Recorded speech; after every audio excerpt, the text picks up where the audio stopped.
In progress.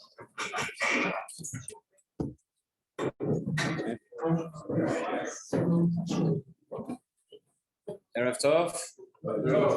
Chodesh Tov coming up for Chodesh tonight.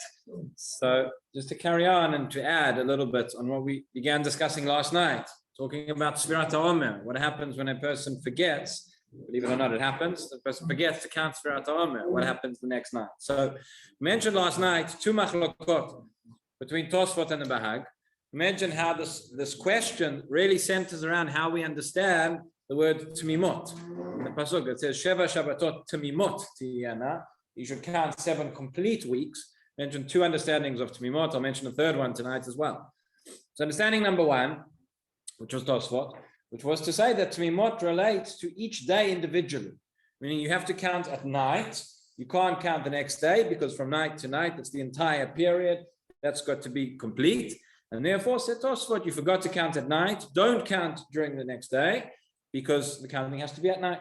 Bahag, on the other hand, said, no, we're not concerned about that. You forgot to count at the night, count in the day with a bracha, said the Bahag. Our practice, again, following the Shulchan Aruch Paskins, one forgot to count at night. Remember during the day, so count during the day, but don't say the bracha.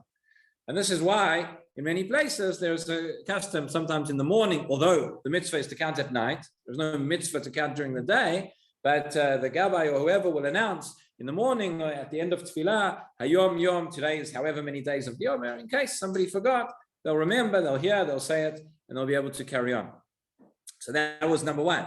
Then again, continue to say bracha after you skip that day on that day. Going forward, you can say the bracha. We'll get to that in a moment. Yes, that's correct. So the second understanding of Tmimot essentially was the Bahag, which is that Tmimot relates not to each day by itself, but to the entire unit of all 49 days, all 7 weeks. And therefore, said the Bahag, if somebody missed a day completely, right? So somebody didn't count neither at night or during the day, you skipped a day.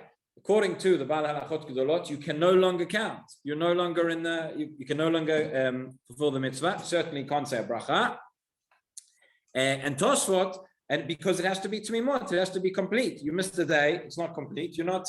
You're no longer counting. And the common understanding of that, Mashma from the Mishnah Berurah as well, he seems to understand that Bahag is saying that there is really one mitzvah here, not 49 separate mitzvot, but there is one mitzvah. Even though you say a new bracha each day, it's all part of the same mitzvah. So you missed a day, you missed out. Based on that, if we accept that understanding, we have a very interesting question, which is if somebody knows, somebody suspects that they are not going to remember each right. Sometimes, let's say a person is, for whatever reason, maybe a person's a doctor, he has shifts, whatever, he's not able to daven with a minyan each night.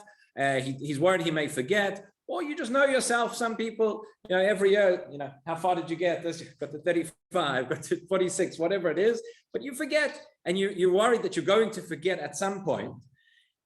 Does that mean that you're not, if it's all one mitzvah, and at some point you're going to forget, and therefore you're not going to be able to say the bracha the rest of the nights, does it mean that your bracha the earlier nights becomes retroactively a bracha levatala because you didn't finish the mitzvah? There are sources who indicate that in such a case, yes, it would be a bracha levatala. However, again, the practice is that we would say that one can count from the beginning with the bracha. You forget. And especially if we take the second understanding of Bahag, which we mentioned last night, which is not that it's all necessarily one mitzvah, that each night is its own mitzvah. Nonetheless, you missed the night, you missed the counting. It's not a complete counting because you can't count 5 after 3. You have to count 5 after 4. Right? You missed a day, you're not counting, and therefore that would be based on that. We wouldn't say that your brachot, the earlier nights, are bracha levatala, but we'd say that you cannot say the bracha afterwards. So that is the Bahag who understands Tmimot in that way. As we mentioned, Tosfot and most of the other Rishonim disagree and say you can carry on counting with the bracha. But nonetheless, the Shulchan Aruch says, out of deference to the Bahag, out of the concern for bracha levatala, you missed the day completely. Carry on counting. Many people forget. Carry on counting, but don't say the bracha. And then this gets to the point which the question which you asked a few moments ago, and this is the Trumat HaDeshen. I want to pick up on it as well. Trumat HaDeshen said that if somebody forgot to count at night but counted during the day without a bracha, then the following night you can continue counting with the bracha because it's a mimah nafsha. If we say, according to Tosfot, well, you missed a day, it doesn't matter you missed a day, you carry on counting. If we say, according to Bahag, you missed a day, you didn't miss a day because Bahag says you count during the day. So either way, you carry on. So those are two understandings of Tamimot. There is a third understanding. This is brought by the Beit HaLevi. Again, this is not our practice halachically, but the Beit HaLevi suggests the following. And it's very interesting. This is written. There's a book written by the author of the Torah Tamimah, where he mentions a story that there was a certain maskil who came and questioned the Beit HaLevi. He said, you're so machmir on everything. Can't you ever be? You're not makel enough. So he gave him a list of 7 different areas in halakha where he was maker, so to speak. And the kulas include such things as, he said, you're allowed to, although everybody else is machmir, he says you're allowed to fast on Rosh Hashanah.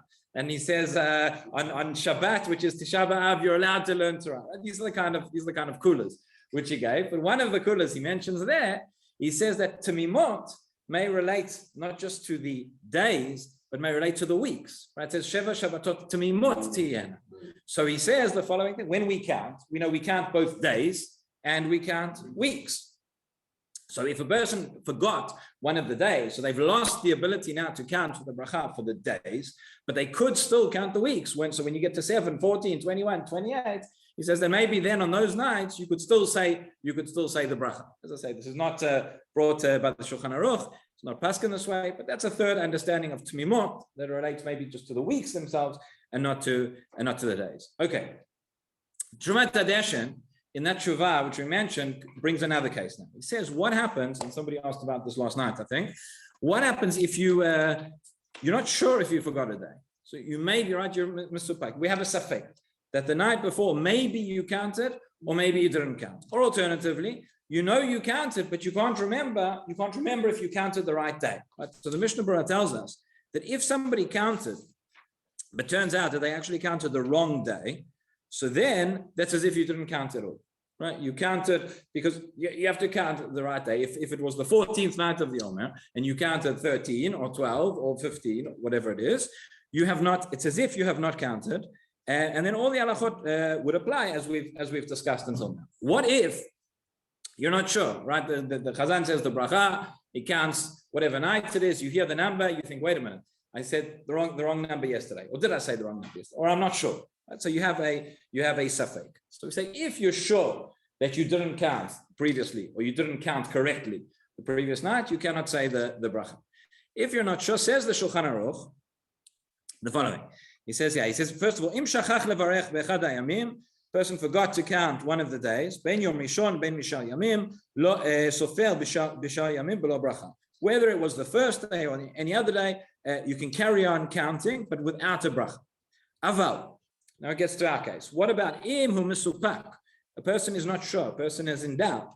Im hu dileg yom echad v'lo safar. He is not sure if he counted, if he skipped a day or not. Yispor b'shar yamim b'bracha. So here we say you can continue counting with a bracha. Right? Why? Why do we say if you forgot a day, we say you can't count anymore. You can't count anymore with a bracha. But if you're not sure, maybe you forgot a day, you can continue counting with a bracha. So says the Mishnah Berurah, he says, here we have a sfeik sveka. What is the sfeik sveka? Number one, he says, Shema lo dilei klal. The case is, you're not sure if you forgot or not. So maybe you didn't forget. Maybe you're just second guessing yourself. You actually did count. In which case, there's no problem. Carry on counting. So Shema lo dilei klal. The first safek is, maybe you actually did count. But even if you want to say that he did skip a day, right? We have another safek. Shema halacha kotan poskim dekol yom u'mitzvah b'fnei atzmo. That maybe halacha is like Tosfot and the Rosh and like most of the Rishonim who say even if you did skip a day, you can still count and you can still say the bracha. So yeah, we have a sfeik sveka. Sfeik, maybe you did count after all. And even if you didn't count, so maybe the halacha is that if you didn't count, you can still carry on counting, and therefore you can carry on to count with a bracha. So it says that's how the Mishnah Berurah explains it, based on the Pri Chadash and Shar Achronim, other sources as well. There is a different explanation for this, which is brought by the Ktav Sofer. Ktav Sofer says this is not about sfeik sveka. We don't even need to get to sfeik sveka. He says the following. He says we've explained according to most of the poskim according to the majority of the Rishonim, if you missed a day, you carry on counting, you carry on with a bracha, right? And the only reason why we don't do that is because we're worried that it might be a bracha levatala out of deference to a minority opinion, possibly even a da'at yachid. But that is where all other things are equal. However, if there are other factors to add, and if there are other strong factors, indications to say this would not be a bracha levatala, and maybe you can carry on counting, so then we would still say the bracha. So that's how the Ketav Sofer explains. He says, really, it's only, we're worried about the da'at yachid, that you can't count because you missed a day, because it would be a bracha levatala. That's where you're sure that you actually missed a day. But if you're not sure that you missed a day, so never mind. So we carry on. We can at least rely on that majority opinion, and you can carry on counting. There is another question which comes up here about the Safek, very interesting, kasha of the Sholem Eshev. Sholem Eshev says, we have other cases in halakha, we know, which come up all the time, where a person's not sure if they said the right thing, right? And you're not sure, you can't remember. V'tein bracha, v'tein talu matar, right? Yalev yavo, which we'll say tonight. Reminder, don't forget to say Yalev yavo. So what happens if a person, so we know that halachot, if a person was meant to say Mashiv Arach and they didn't, or they were meant to say v'tein talu matar and they didn't, what happens when a person's not sure if they said the right thing or not? So we say we go based on your chazaka, based on your habit, based on what you've been doing for the last 30 days. 30 days is the parameter. So says the Sholem Eshev, maybe why don't we say the same things for Omer?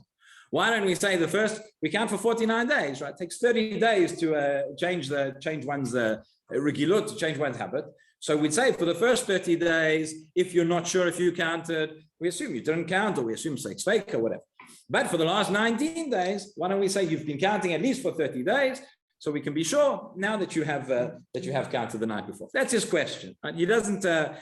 Nobody actually says that we would make that distinction, and why not?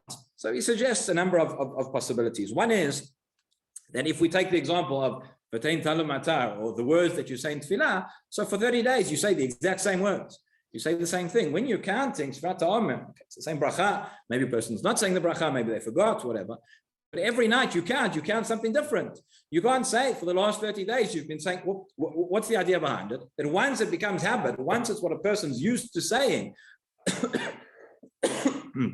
they don't need to think about it anymore. And if they didn't think about it and you can't remember, we just assume that you said it almost on autopilot. So Sfrat Omer can't be on autopilot, because every night it's a different night. You have to remember what night is tonight. What are we counting? 1, 2, 3. Each night you're counting something different. You're not counting the same thing for 30 days. So therefore that would not apply. That is one answer, one rejection he gives. Another one would be to say that maybe 30 days is not enough. That when we say by v'tein talu matar or v'tein bracha, we say 30 days. So the Maharam Rothenberg says, and I think we've discussed it here in the past, that on the first day when you change, you should say it 90 times in a row, and then we know that that you're used to saying it. So it's 30. So it's the amount of times that you would have said it in 30 days. It's not just the 30 days, but it's that amount of time, saying it 30 days, 3 times a day, 90 times or whatever. Yeah, you only say it once. So for whatever reason, says the Sholem Eshev, the din of habit of 30 days would not apply.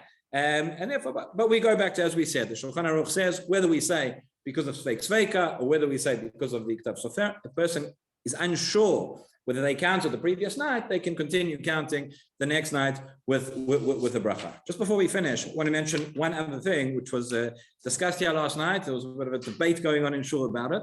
So just to bring it to your attention, in Siman Taf Tzadik Gimel, the Shulchan Aruch talks about some of the Dinei Avelut.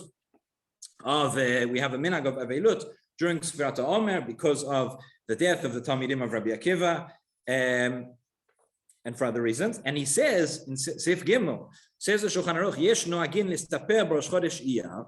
There are those who think that that go on Rosh Chodesh Iyar and they have a haircut. And he says ta'utu bi'adam. He says this is a mistake, and he explains what the mistake is.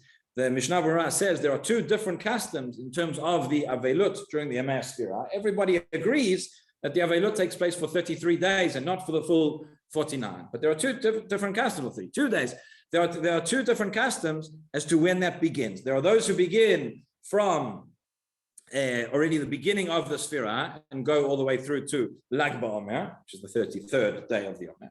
And there are those who don't begin immediately, but wait until Rosh Chodesh Iyar and then go through until Shavuot. But the point is that Rosh Chodesh Iyar is included, whether it's in the middle of the days, which you started at the beginning, or whether you're starting from Rosh Chodesh Iyar. That day is included in the Minhagei Avelut, and therefore it's a mistake to exclude that day. However, the Mishnah brings that there is an exceptional case, and that is the case which is like what we have this year, whereby Rosh Chodesh also falls out on Shabbat. And therefore he says the following. He says, L'inyan Rosh Chodesh Kufa, he says, Afla noagim isur gam ad Rosh Chodesh Iyar. He says, even those who have the isur, he's talking about haircuts and shaving, until Rosh Chodesh, Mikol Makom, nonetheless, Imchal Rosh Chodesh b'Shabbat. When Rosh Chodesh falls on Shabbat, so you have it's both Erev Shabbat and it's Rosh Chodesh, and it comes together. Kevan sheish kan tosefet simcha, since there is an additional simcha of Shabbat and Rosh Chodesh together, then he says the Mishnah Berurah, yesh latir listapel b'Erev Shabbat mipnei kvod Shabbat. So there, to shave, or in honor of Shabbat and Rosh Chodesh on that Erev Shabbat, which would be tomorrow, that would be permitted. Rabbi Hanania ben Akasha Omer, Tzakadosh Baruch Hu lezakot et Yisrael, lefichach ba lem Torah mitzvot, shnei ma'adanei chavetz man tzidko.